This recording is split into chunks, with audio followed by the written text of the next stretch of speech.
My wealthy son locked the glass doors, leaving me shivering in the pouring rain. He assumes a 62-year-old widow is too weak to fight back against his plan to steal my farm. Through the window, I watched him laugh, unaware that he had just awakened the real matriarch of this family. When my mother arrives, she will not offer mercy. She will give a single command to burn his empire to the ground. Destroy everything. My name is Eleanor Brooks. I stood on the porch of a glass cage that my son calls a home, shivering as the freezing rain hammered against my spine. I am 62 years old. My silver hair was plastered to my skull, and water dripped from the tip of my nose. I shifted the heavy paper grocery bags in my arms, feeling the bottom of the left one turning into pulp. I reached out a trembling finger and punched the code into the sleek black keypad. 4, 8, 2, 1. The light blinked red. I frowned and wiped the water from my eyelashes. I tried again, slower this time. 4, 8, 2, 1. Red. Access denied. The electronic lock clicked with a finality that felt like a slap in the face. I had lived in this multi-million-dollar villa in Westbridge for only 3 weeks, having left my farmhouse in Maple Ridge at my son's insistence. He said he wanted to take care of me. Standing here in the deluge, I realized the garage door was also sealed shut. I pressed the doorbell, hearing its chime echo faintly inside. No one came. I pulled my phone from my pocket with numb fingers and dialed Nathan. It went straight to voicemail. I dialed Vanessa, my daughter-in-law. Nothing. Through the floor-to-ceiling glass walls of the living room, I could see the golden glow of the recessed lighting. It looked warm inside. It looked safe. But out here, the wind was cutting through my wool coat as if it were paper.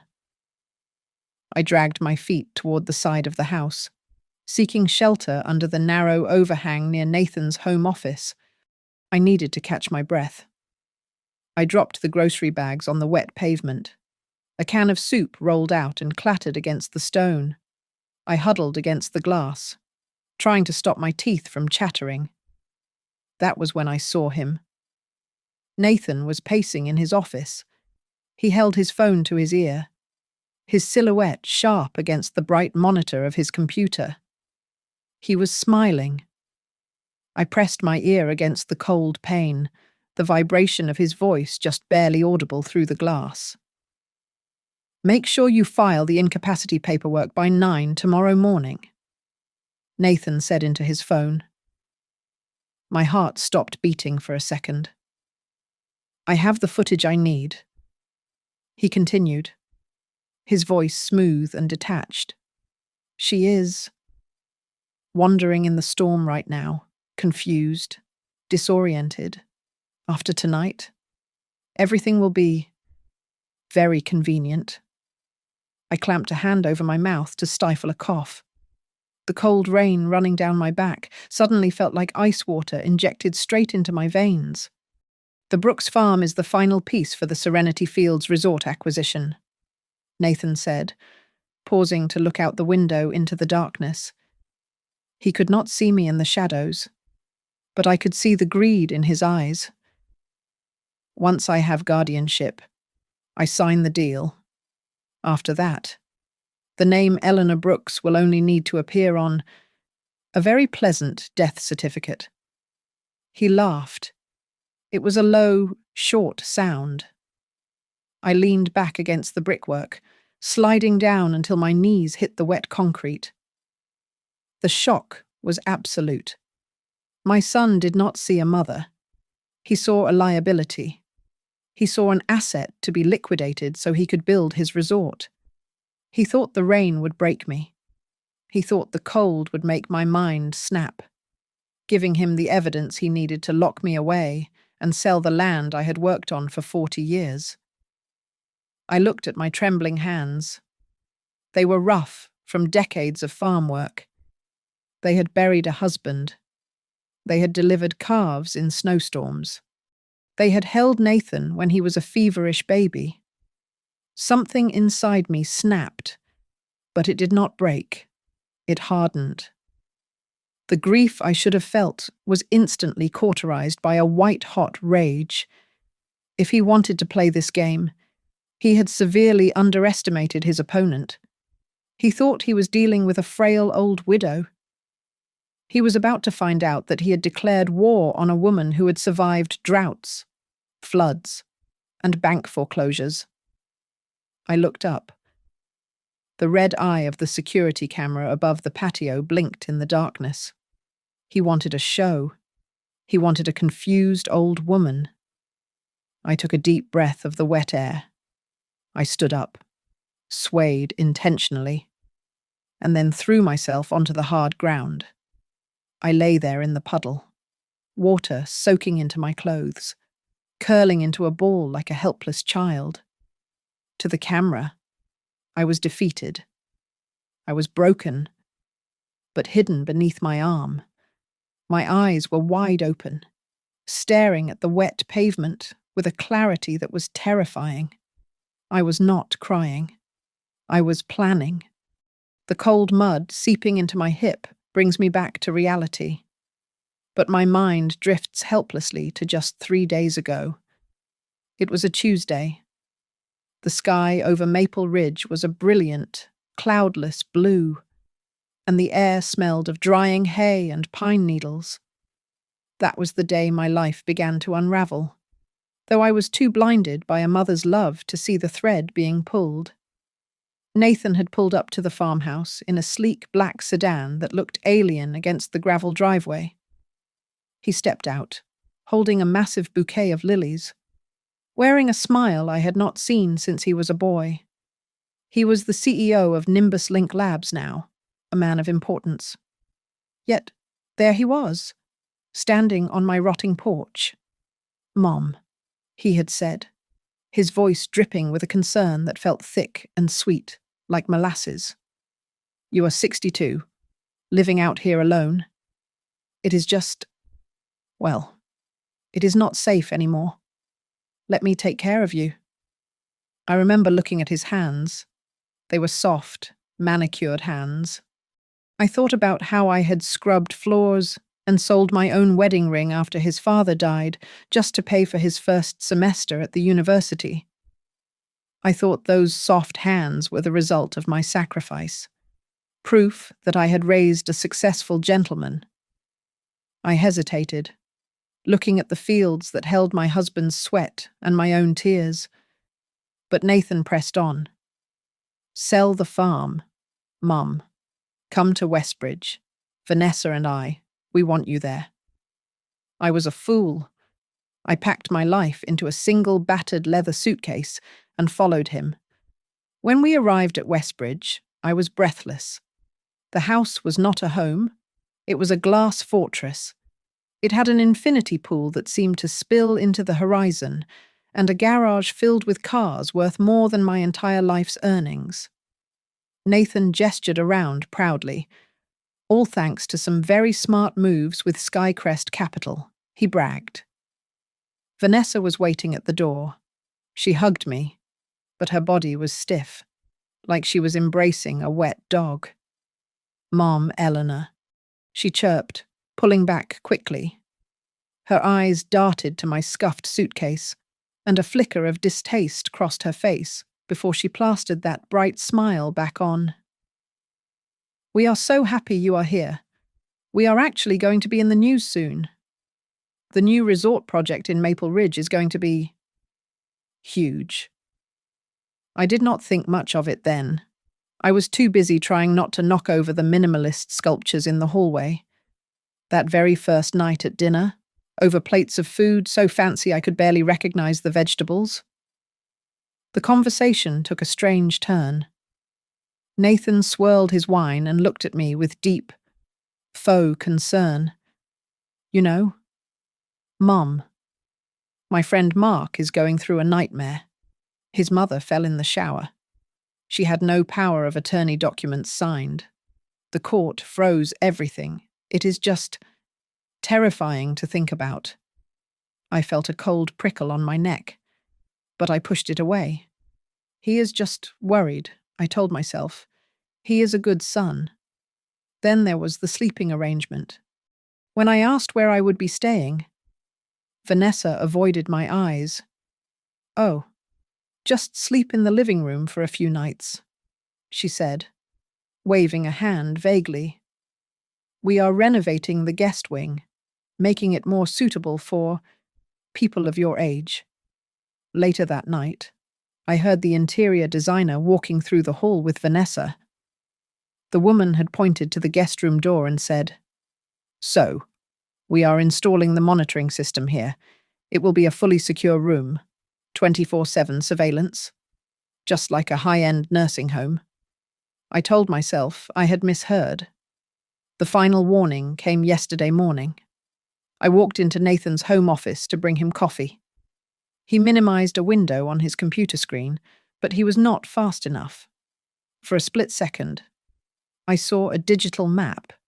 It was a blueprint labeled Serenity Fields Resort. Underneath that, in bold letters, it read, Phase 1 Acquisition of Brooks Farm. What was that? Nathan, I had asked, my hand trembling around the mug. He laughed, a sound that lacked all warmth, just future ideas. "Mom, do not worry your head about business." Lying here in the rain, with the water soaking through to my skin, the pieces finally clicked together. The concern about my safety, the pressure to move, the talk of power of attorney, the secure room. None of it was love. It was an extraction plan. And I had walked right into the trap. The rain hammered against my skull with the force of small stones. My hands were no longer hands. They were numb, useless claws. I threw my weight against the mahogany door one last time, but the electronic lock beeped a sharp, mocking refusal. It was a cold, red light that signaled the end of my son's love. He had not just locked a door, he had sealed the entrance to the only shelter I had, intending to leave me out here until I broke. I knew the camera was watching. I could feel its mechanical eye burning into the back of my neck from the porch ceiling. If Nathan wanted a show, I would give him an Oscar-worthy performance. I took a ragged breath, stepped back onto the slick tile, and allowed my right ankle to roll outward. I went down hard. The impact against my hip sent a jolt of agony shooting up my spine, real pain. Sharp and white-hot, but I did not cry out. I lay sprawled on the wet concrete, gasping, letting the water soak into my grey hair. One camera above the door. I catalogued mentally. My eyes squeezed shut, but my mind racing. Another on the corner of the garage. He has the angles covered. He will use this footage to show the judge that I cannot walk 10 feet without collapsing. I was preparing to spend the night curled against the brickwork when a beam of light cut through the deluge. The side gate of the property across the street swung open. It was Joanne Miller. She was 55 years old, a woman who moved with the sharp, efficient grace of someone who had spent her life chasing bad people. She sprinted across the asphalt, ignoring the storm, and grabbed me by the arm. "Eleanor," she shouted over the wind. She did not ask if I was okay. She just hauled me up and half dragged me toward her garage. Inside, the smell of motor oil and dry concrete was the most comforting thing I had ever experienced. Joanne wrapped a thick wool blanket around my shoulders and shoved a mug of hot tea into my shaking hands. She listened as I spilled everything. I told her about the changed code. I told her about the phone call I had overheard through the glass. I repeated Nathan's words about the incapacity filing and the Serenity Fields Resort. Joanne's face went hard. She did not look surprised. She looked focused. He changed the code without telling you, she asked, her voice tight. He wants to film me suffering. I stammered, my teeth chattering so hard I could barely form words.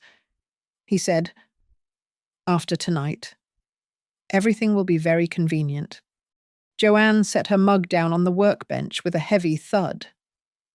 Listen to me very carefully. Eleanor, I used to be a detective for 20 years. I have seen guys like Nathan. They are arrogant, and that is why they get caught. She leaned in close, her eyes locking onto mine. If you want to live, you have to let them believe you are weak. You have to let them believe you are senile. Let them think they have won. Make them feel safe.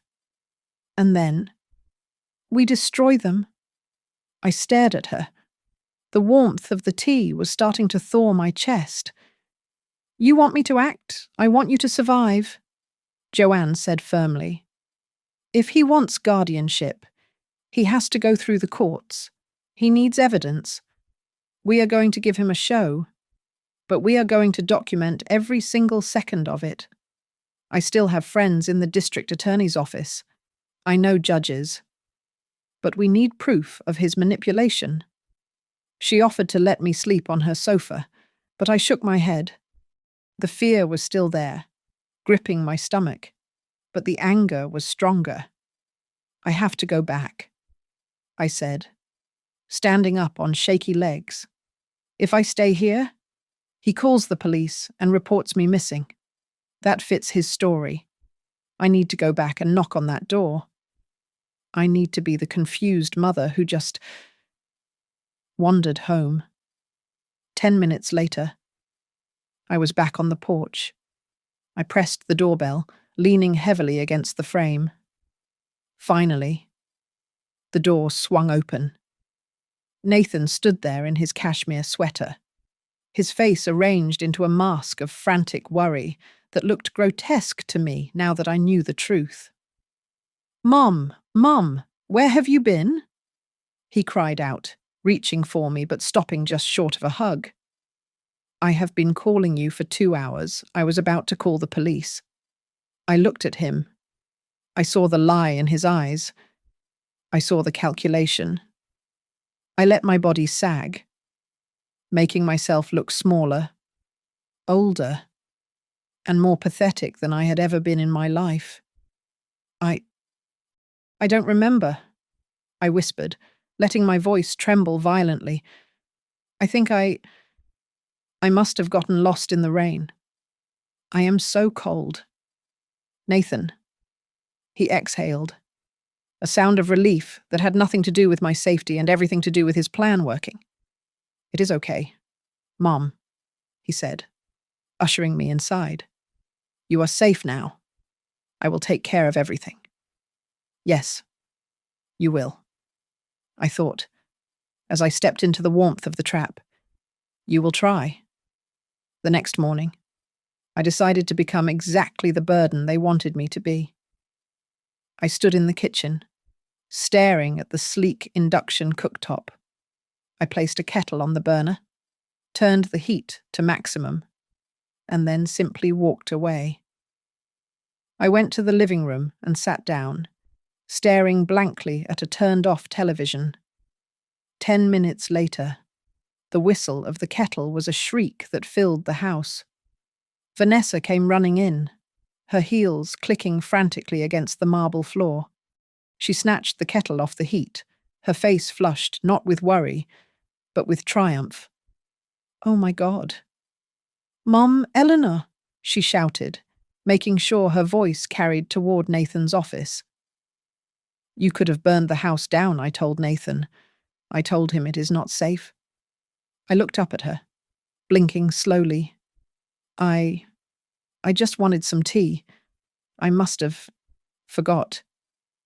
You forgot fire, she snapped, then immediately softened her tone when Nathan appeared in the doorway. Honey? She left the burner on high. If I hadn't been here? Nathan looked at me with that practiced, sorrowful shake of his head. It is okay. Mum, we will handle it. We just need to make sure you have the right supervision that afternoon, while they were whispering in the foyer. I slid the small black voice recorder Joanne had given me under the heavy oak dining table. It was secured with a strip of duct tape. Later, when I played it back in the safety of the bathroom, the audio was crisp. The facility at Willow Ridge has a private wing, Nathan's voice said on the tape. Dr. Evans is ready to sign off on the evaluation. Once we get the power of attorney, we can liquidate the farm assets within 30 days. Are you sure she will sign the papers tonight? Vanessa asked. She will, Nathan replied. She trusts us. She is confused. She thinks we are helping. I pressed stop, my hand shaking with rage. They were dissecting my life like vultures over a carcass. The next day, Nathan drove me to see Dr. Evans, the company psychiatrist. The waiting room was cold and smelled of antiseptic and expensive cologne. A young man in a rumpled suit sat across from me, reading a magazine upside down. He looked up, caught my eye, and winked. It was Liam Ortiz. Joanne had come through. When I was called into the office, I played my part. I spoke in circles. I talked about the weather in Maple Ridge from 10 years ago, but then I dropped the breadcrumbs. So, you feel confused often, Dr. Evans asked, his pen hovering over his clipboard. Sometimes, I said, looking out the window, like when Nathan says it is Tuesday, but the calendar says Wednesday, or when he says the farm is failing. But I know the soil pH levels in the north pasture are perfect for the winter wheat rotation. It is strange. Dr. Evans paused. He looked at the notes. A flicker of doubt crossed his face. He expected a senile old woman, not someone who could recall soil acidity levels. On the way out, while Nathan was paying the receptionist, Liam bumped into me. It was a clumsy, staged collision. So sorry. Ma'am. He muttered. He pressed a small, stiff card into my palm. If you feel like someone is trying to take your voice away, call me before you sign anything. That evening, the trap was sprung. Vanessa sat next to me on the sofa, presenting a stack of documents with a smile that did not reach her eyes. It is just health insurance, Mum, she said, handing me a pen, standard stuff, just so we can get you your medicine without hassle. I squinted at the papers, feigning poor eyesight. In my pocket, the recorder was running. It seems like a lot of pages for insurance. Vanessa. She sighed, a sound of impatience escaping her throat. Just sign it, Mum. Once you sign, the court handles the rest, and Serenity Fields can open on schedule. We are doing this for you. Got you. I thought. I pretended to have a coughing fit, dropping the pen. I need water. I will sign it in the morning. I took the papers to my room, under the blanket. I used the burner phone to photograph every page. I sent them to Joanne, who forwarded them to Liam. His text came back 10 minutes later. Do not sign. This is a durable power of attorney. It gives him total control. We need to fight this. Eleanor. But we need leverage. Do you have anyone else? Anyone Nathan is actually afraid of. I stared at the glowing screen in the darkness. Did I have anyone? My friends were dead or distant. My husband was gone. I was alone. Or was I a memory surfaced? I saw a construction site in Ohio, 50 years ago. I saw a woman standing on a pile of steel beams, shouting orders at men twice her size. I saw the only person who had ever made Nathan tremble with just a look. My mother, Margaret Hale. She was 84 years old, but she was made of iron. Nathan called her the Iron Grandma behind her back, terrified of her sharp tongue and her ruthless business sense. I typed back to Liam, "I have the cavalry. I am calling my mother." I sat on the edge of the porcelain bathtub, the water in the shower running at full blast to create a wall of white noise. My mind drifts back to a time before I was a helpless old woman, back to the source of my own blood. My mother, Margaret Hale, was never the type of woman who baked cookies or knitted sweaters.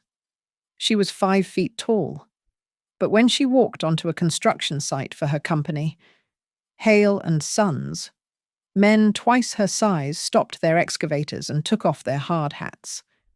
I could still hear her voice cutting through the roar of diesel engines, shouting orders about load-bearing walls and foundation integrity.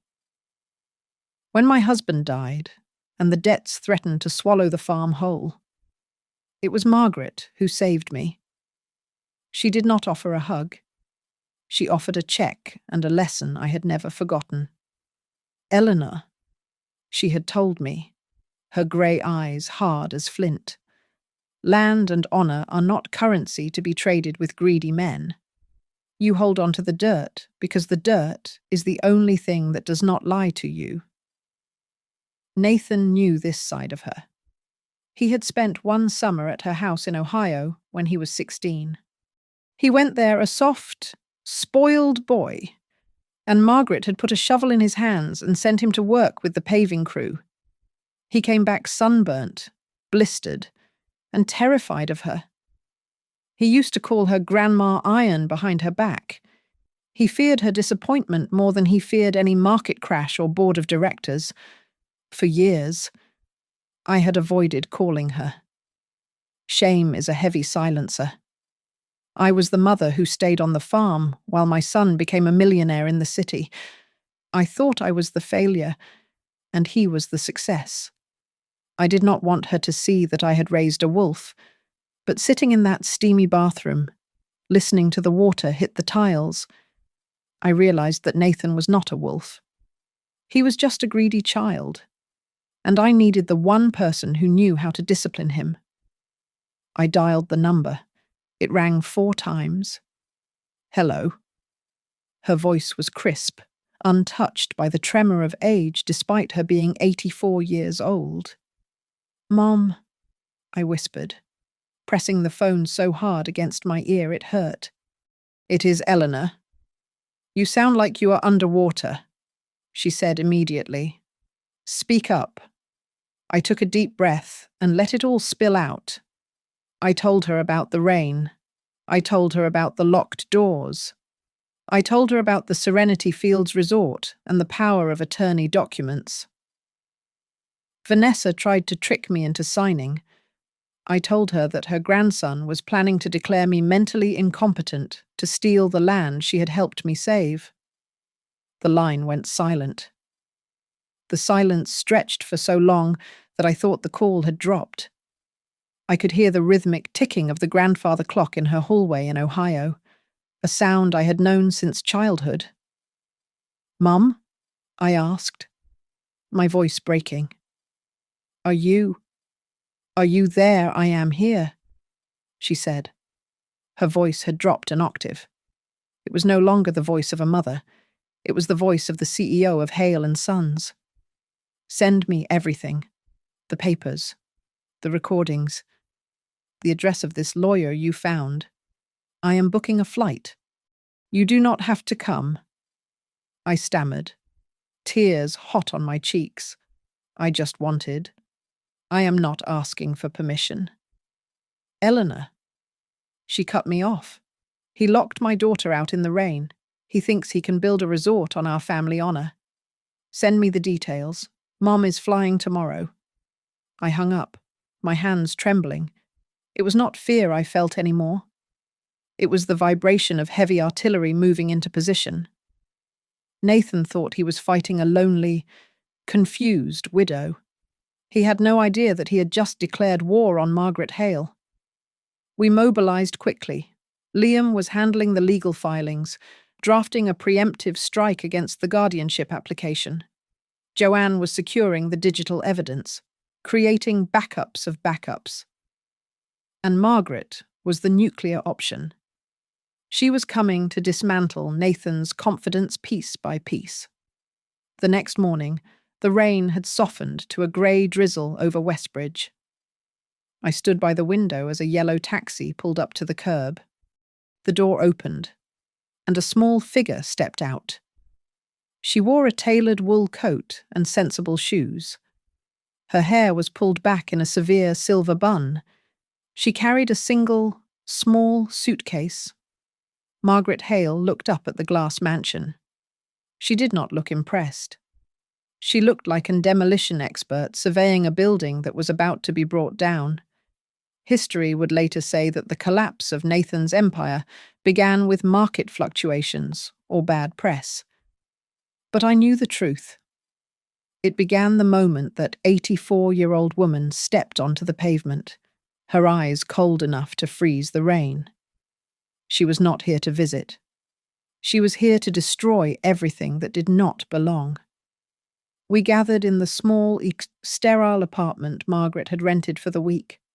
She had refused to set foot in Nathan's glass house, telling me she would rather sleep on a park bench than under the roof of a traitor.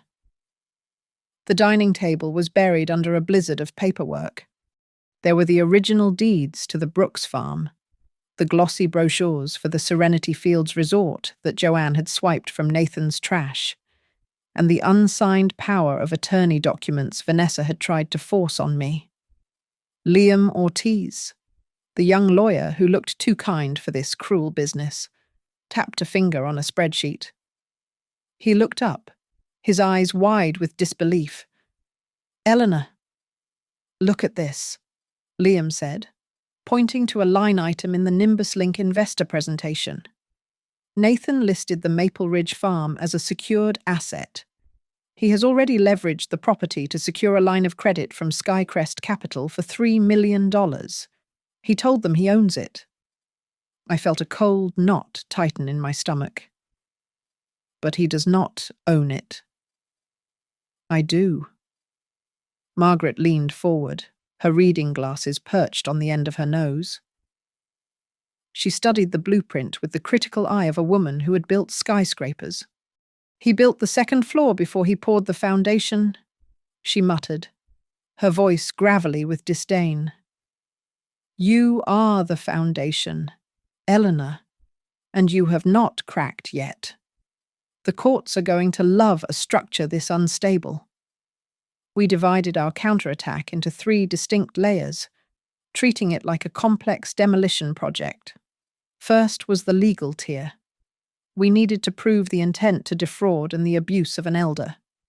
Second was the financial tier, where we would expose his lies to his investors. Third was the construction tier, Margaret's specialty.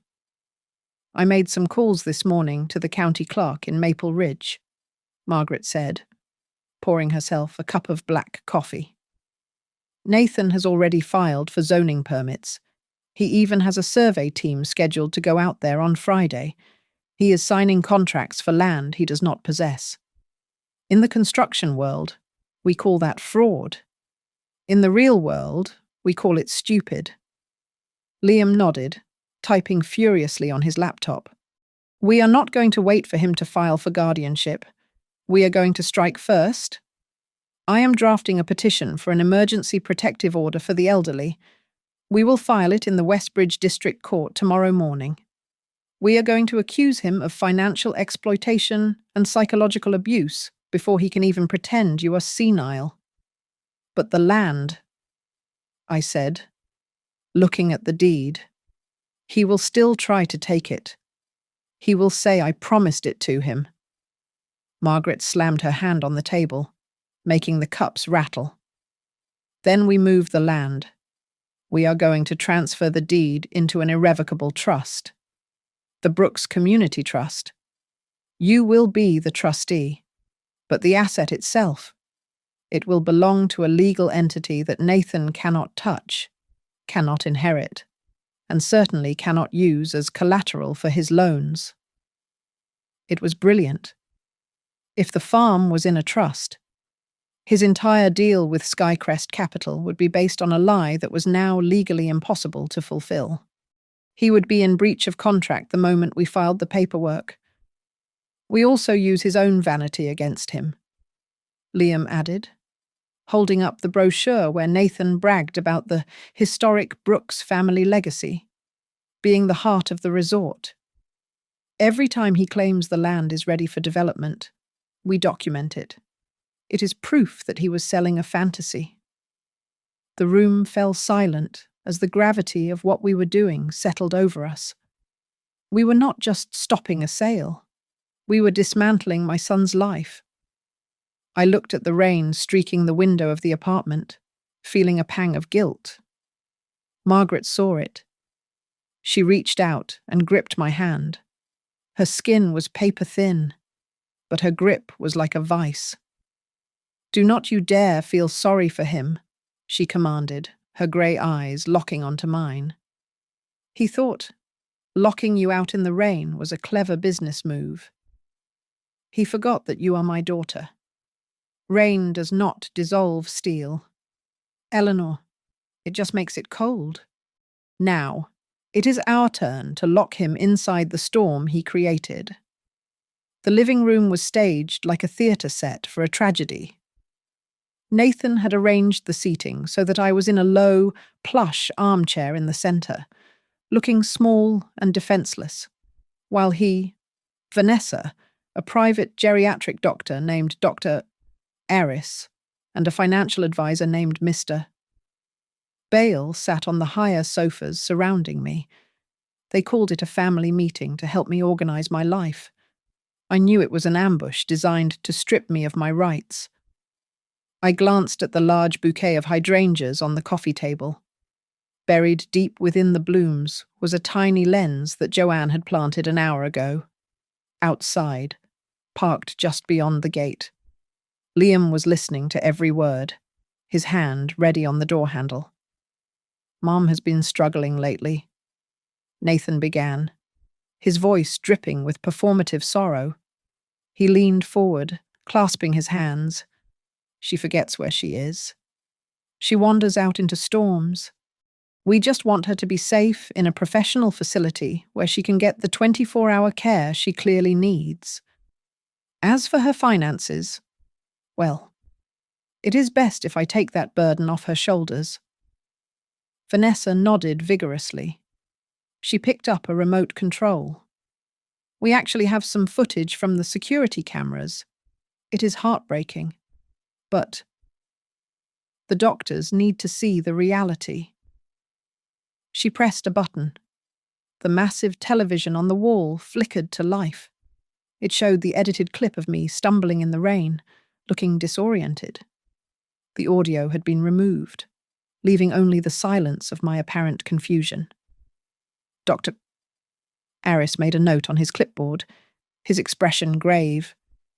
"Mrs. Brooks," Dr. Aris said gently, turning to me. "Do you know what year it is?" I looked down at my hands, feigning a tremor. I think it is." I paused, letting Nathan smirk. "It is 2025. And I believe, Doctor, that you are still working on that paper regarding early-onset dementia markers in rural populations. I recall reading the abstract, framed on the wall of your office during my last visit. It was quite insightful." The smirk vanished from Nathan's face. Dr. Aris blinked, his pen freezing mid-air. "Yes," the doctor said slowly. That is very specific." Mr. Bale, the financial advisor, cleared his throat and tried to regain control. "Mrs. Brooks, do you have a clear understanding of your current assets?" I sat up straighter, shedding the act of the frail widow. "I own the Brooks farm in Maple Ridge, free and clear of any mortgage. I have a retirement savings account with Riverstone Bank containing $42,000, and currently, I am aware that a certain party has attempted to list my property as collateral for a $3 million loan for the Serenity Fields project without my consent. The room went deadly silent. Nathan stood up, his face flushing red. "Mom, you are confused. You do not know what you are talking about." "Actually," a voice boomed from the television speakers. We all turned. The screen had shifted. It was no longer the silent clip of me falling. It was the footage from the cloud backup that Joanne had accessed. The audio was crystal clear. "Make sure you file the incapacity paperwork by 9 tomorrow morning." Nathan's recorded voice sneered from the speakers. "I have the video of her wandering. After tonight, everything will be very convenient." Vanessa scrambled for the remote, frantically mashing buttons to turn it off. But the damage was done. "Dr." Aris looked from the screen to Nathan with an expression of pure disgust. Mr. Bale was hurriedly packing his briefcase. The front door swung open. Liam Ortiz walked in, looking sharp and dangerous in his suit. He did not look like a pro bono lawyer. He looked like an executioner. "My name is Liam Ortiz," he announced, holding up his phone, which was recording the entire scene. "I represent Eleanor Brooks. This entire meeting, including the admission of fraud and the video evidence of conspiracy to abuse a vulnerable adult, has been documented for the emergency protective order hearing." Nathan looked at the doctor, then at the lawyer, and finally at me. The mask of the loving son crumbled completely, revealing the desperate, greedy boy underneath. "She is senile," Nathan screamed, pointing a shaking finger at me. "She does not know anything about finance. Why is she holding on to that useless dirt? It is worth millions to me. She is just a selfish old woman, Dr. Aris stood up, closing his folder with a snap. "Mr. Brooks, I think my evaluation is finished, and I can assure you, my report will not be what you paid for." I looked at my son. His chest was heaving, his face twisted in ugly rage. He had just said the quiet part out loud, confirming exactly what the protective order needed to prove that his motivation was not my safety, but his profit. "I am not selfish. Nathan," I said calmly, my voice steady in the chaos he had created. "I am just disappointed." The fluorescent lights of the Westbridge District Court hummed with a low, irritating buzz that seemed to burrow straight into my skull. It was exactly 1 week since the night of the storm. I sat at the mahogany table next to Liam Ortiz, keeping my hands clasped tightly in my lap to hide the fact that they were trembling. Across the aisle, Nathan and Vanessa sat with the posture of choir singers. Nathan wore a navy blue suit that screamed, "Responsible citizen," and Vanessa wore a modest grey dress and pearls. To the judge, they looked like the picture of filial piety.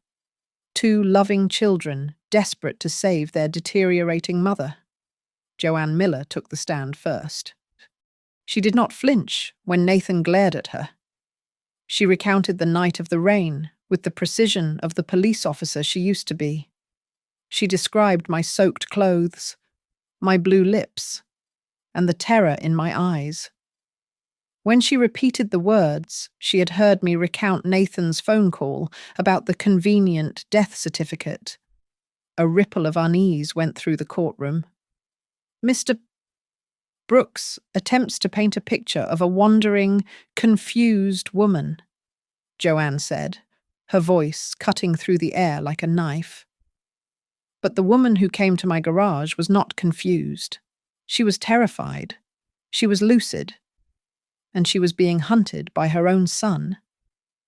Next came the report from Dr. Eris. Nathan shifted in his seat, his confidence wavering for the first time. The doctor admitted under oath that there was zero clinical evidence of dementia or cognitive decline.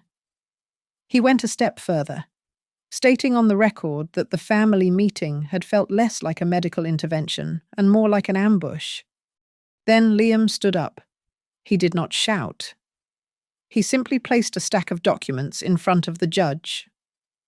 "Your Honour," Liam said, smoothing his tie, "we have evidence that Mr. Brooks has already included the Brooks Farm in his prospectus for the Serenity Fields Resort. He listed it as a secured asset to court investors from Skycrest Capital. He did this 3 months ago, long before he claimed his mother was losing her mind." The judge flipped through the papers, her eyebrows knitting together. She looked over her spectacles at Nathan. Nathan stood up, his face a mask of pained sincerity. "Your Honour, please. I am just a son who is worried about his mother. The winters in Maple Ridge are brutal. The farmhouse is drafty and old. If she stays there alone, I am afraid she will freeze to death. I just want to bring her to safety." Liam did not look up from his notes.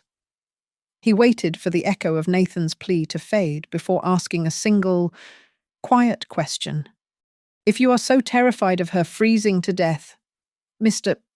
Brooks, why did you change the lock codes and leave her outside in a thunderstorm for 2 hours without answering your phone?" The silence that followed was absolute. Nathan opened his mouth, but no sound came out. He looked at Vanessa, but she was staring at the floor. He had no answer. The gavel came down with a sound that made me jump. The judge granted a temporary protective order. She froze all assets in my name and explicitly forbade Nathan from filing for guardianship until a full fraud investigation could be conducted. Walking out of the courthouse, I felt a surge of relief, but it was short-lived. I thought this would stop him. I thought the shame would force him to retreat. I was wrong. That evening, back at Margaret's rental apartment, Joanne slammed her laptop shut. "He is not stopping," Joanne said, her voice tight with disbelief. "Look at this forum post. A leak from the local investment board. The Serenity Fields launch party is still scheduled for tomorrow night. The rumor is that they have cleared all legal hurdles and secured the land." I felt the blood drain from my face. "He is ignoring the court order." Margaret sat by the window, sipping her tea. She did not look angry. She looked terrifyingly calm. "He is playing the last hand of a desperate gambler," my mother said, setting her cup down on the saucer with a delicate clink. "He thinks if he announces the project publicly, the momentum will be too big to stop. He thinks he can bully reality into submission. We have to stop the party," I said, reaching for my phone. "No," Margaret ordered. "We let him have his party. We let him build the stage. We let him invite every investor, every reporter, and every partner he has lied to. And then, when the lights are brightest, we pull the curtain down." An hour later, a courier arrived at the apartment door. He handed me a heavy, cream-coloured envelope with gold lettering. My hands shook as I opened it. It was an invitation to the grand unveiling of Serenity Fields. And there, in smaller font at the bottom, was a special note, a tribute to the Brooks family legacy, honouring Eleanor Brooks for her generous contribution. The backdrop of the invitation was a digital rendering of a modern glass hotel, sitting right on top of the soil where I had buried my husband. I looked at Margaret. She nodded once. The time for courtrooms was over. It was time for a public execution of his reputation. It was raining again in Westbridge. This time it was not a violent storm, but a persistent, weeping drizzle that draped over the city like a grey shroud, inside the crystal-lit warmth of the Westbridge Convention Centre. However, the air smelled of expensive cologne and champagne. I sat in the very last row of the auditorium, wearing my old wool coat and keeping my head down. To the ushers, I was just a confused elderly woman who had wandered in from the cold. To the men in suits, sipping sparkling water, I was invisible. On the stage, Nathan looked like a king. He stood in front of a massive screen, a laser pointer in his hand, projecting his voice to the hundreds of investors, reporters, and city officials gathered there. "This is not just a resort," Nathan said, his voice trembling with practiced emotion. "Serenity Fields is a dream born on the soil of my ancestors. It is a project my mother, Eleanor Brooks, has lovingly entrusted to me. She wanted her legacy to be a sanctuary for the next generation." Behind him, a slide dissolved from a photo of my weathered barn to a sleek, glass and steel complex. He was erasing my life with a click of a button. The heavy double doors at the back of the room swung open. The sound was not loud, but the shift in the atmosphere was instant. Heads turned. The murmuring stopped. Margaret Hale walked in. She moved with the slow, terrifying inevitability of a glacier. Her cane tapped against the polished floor. Click, click, click, a metronome counting down the seconds of Nathan's career. She did not look at the crowd. Her grey eyes were locked on the stage. The master of ceremonies, sensing the tension, tried to salvage the moment. He smiled nervously into his microphone. "Ah, it seems we have a special surprise, ladies and gentlemen. Please welcome Mrs. Margaret Hale, a beloved member of the Brooks family, here to celebrate this moment." Margaret stopped at the foot of the stage. She looked up at the MC, then at Nathan. She did not smile. "I am not here to be touching," Margaret said. Her voice was not amplified, but it cut through the silence like a whip. "I am here to correct a few errors in your paperwork." Nathan's smile faltered. He glanced at the representatives from Skycrest Capital, who were holding their pens, ready to sign the ceremonial contract. "Grandma, please." "This is not the time." "Before anyone signs anything," a voice rang out from the center aisle. Liam Ortiz stood up. He held a thick manila envelope high in the air. "I am Liam Ortiz, legal counsel for Mrs. Eleanor Brooks. I advise the representatives of Skycrest Capital to review these documents. They contain a filed petition for an emergency protective order for the elderly, evidence of elder financial abuse, and proof that the land listed in this contract has been transferred into an irrevocable trust. Mr. Brooks is attempting to sell you property he does not own." The room erupted into whispers. Nathan lunged for the microphone, his face pale. "Security. Get him out. He is lying." But Margaret stepped up onto the stairs of the stage. She did not need a microphone. She turned to face the crowd, her small frame radiating pure authority. "The land belongs to my daughter," she announced, her voice ringing off the rafters. "It does not belong to the son who locked his 62-year-old mother outside in a thunderstorm to freeze so he could steal it." Gasps rippled through the audience. Nathan froze. Suddenly, the massive screen behind him flickered. The sleek rendering of the resort vanished. In its place, grainy, black and white footage appeared. It was the security feed from the night of the storm. It showed me shivering on the porch. It showed Nathan inside, safe and dry.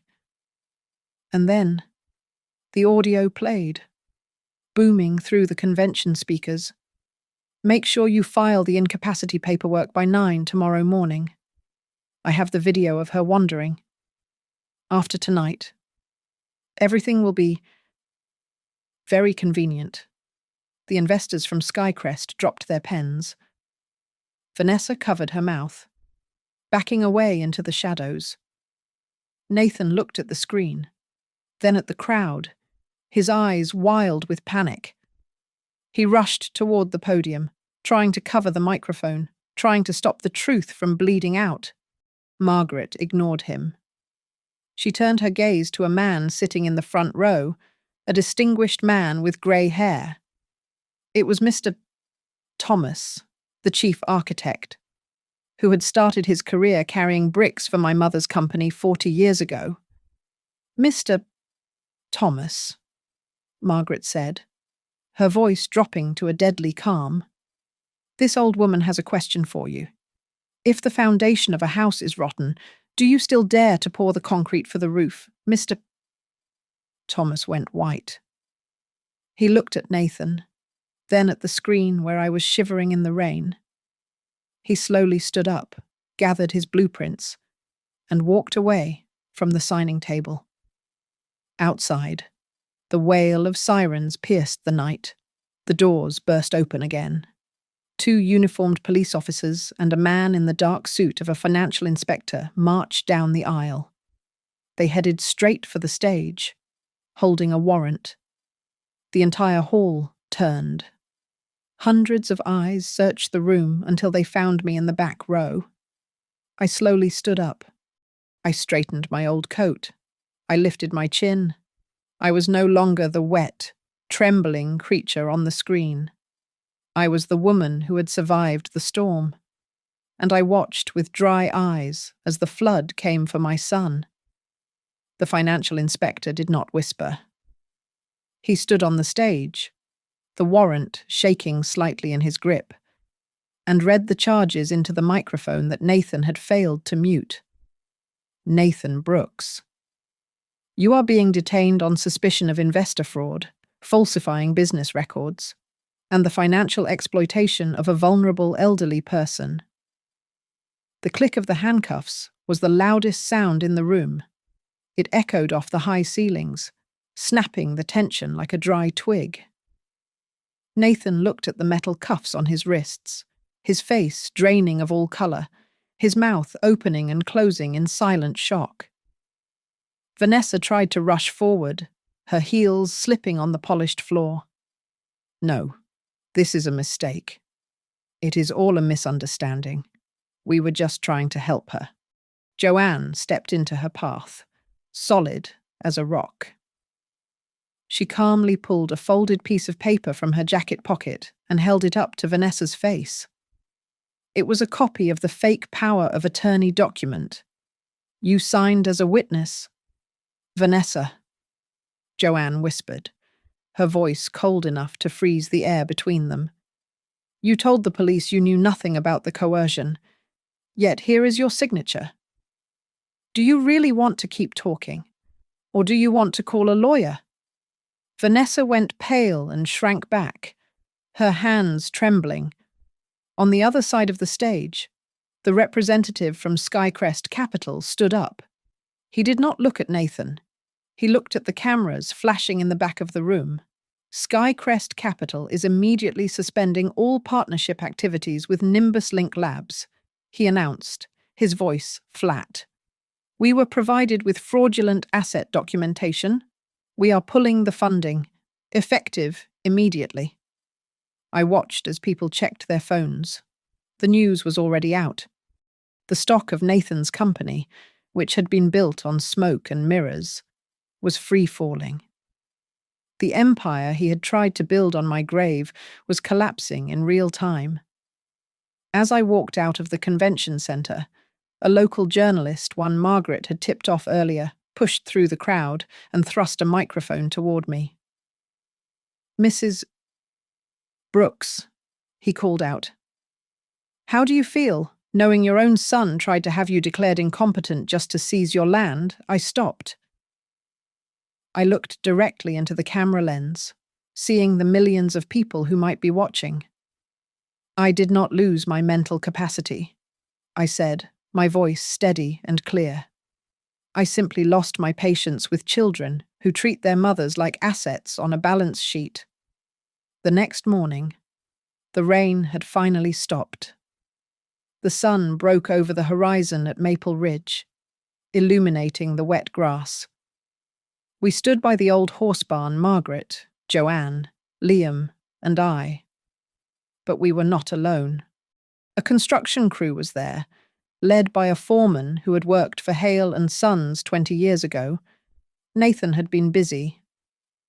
In the last week, he had erected temporary fencing, put up a massive Serenity Fields sign, and poured a concrete slab for a sales office right in the middle of my wildflower meadow. Margaret walked over to the unauthorized wall. She ran her hand over the rough concrete. She looked at the foreman, who was waiting for her signal. "Destroy everything," Margaret said. She paused, looking at the scar on the land. "Destroy everything. That does not belong here." The foreman hesitated, tipping his hard hat. "You mean, tear down all the new structures?" Mrs. Hale Margaret nodded, her eyes flashing with a fire that 84 years had not dimmed. "Tear down everything my son built on lies. This foundation is only for decent people. Crush it." The first sledgehammer hit the concrete with a thunderous crack. Then came the whine of the metal saws. I watched as the Serenity Fields sign groaned and toppled face first into the mud. I watched the logo of NimbusLink get cut in half. Every piece of concrete that was pulverized felt like a weight being lifted off my chest. It was not violence. It was a cleansing. It was the sound of my life being returned to me. Months later, the final gavel fell in the Superior Court. Nathan was sentenced to 7 years in federal prison for fraud and elder abuse. Vanessa received a lighter sentence for cooperating, but her reputation was in ruins. When the judge asked if I had any words to urge leniency for my son, I stood up. I looked at Nathan, who was weeping at the defense table, finally looking like the child I used to hold. But I remembered the rain. I remembered the cold glass against my cheek. Forgiveness is God's business. I told the judge, "Justice is the business of this court." I walked out and did not look back. Now, I sit on the porch of the farmhouse. It has been repaired, simple and sturdy. Margaret is in the rocking chair next to me, watching the wind ripple through the grass. Joanne just pulled up in her truck with a blueberry pie, and Liam is expected for dinner. I donated the south pasture to the town to build a community garden for seniors, a place where they can feel useful and safe. The pain of a mother's broken heart is still there, a dull ache that might never fully go away. But as I watch the sun set over the land that is still mine, I feel a profound peace. My son locked me out in the rain to make me disappear.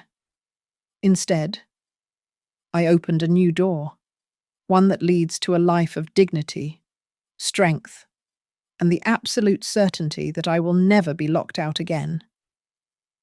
Thank you so much for listening to my story. I would love to know where you are tuning in from, so please drop your location in the comments below to share your thoughts.